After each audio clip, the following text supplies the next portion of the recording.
raha iverenantsika kosa ny mahakasika ny raharaha politika sy ny mahakasika indrindra ny fandaniana ireo hevitra tapaka maromaro atao anatin'ny fiaonan'ny afo syndikaly sy ny solombavambahoaka dia isan'ny nivohitra atao anatin'ny fiaonan'ny rotontary ny hevitra maromaro na ihany koa ny fiheverana maro samihafa manoloana indrindra ny fiainam-bahoaka amin'izao fotoana izao.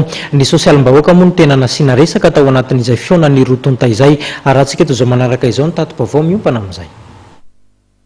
Naharitra oratelo ny fiainana teo amin'ny solombavambahoaka sy ny solontenan'ny syndicat 30 mivondrona ao amin'ny afo syndikaly. Fiainana izay nifanakalozan'ny rotonta mikasika ny fiainam-pirenena sy ny tontolon'ny asa eto Madagasikara. Raha ny tatitra voaray ny antso ny solombavambahoaka mba iroso amin'ny fanatanterahana ny dina ho an'ny fandraisana andraikitra ahafahana mametraka fitoniana eto amin'ny firenena ny afo syndikaly. Fitoniana izay antoka ho an'ny fampandehanana andrara-panjakana ary ahafahan'ny mpiasa manohy ny asany.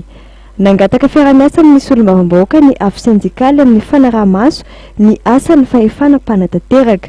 Miantso ihany koa ny tokony hijerena mpiasa malagasy amin'ny fandaniana volavolan-dalàna momba ny fantsiana ny teti-bola-panjakana ao anatin'izany momba ny hetra alaina amin'ny mpiasa malagasy. Ny tena zavatra takina ary nanosika an'ireo syndicat 30 ireo hitambatra ao anatin'ity afo syndikaly ity dia voalohany indrindra aloha tsy misy zavatra hafa afa-tsy ny fiarovana ny tontolon'ny asa satria io asa io no iveloman'ny mpiasa.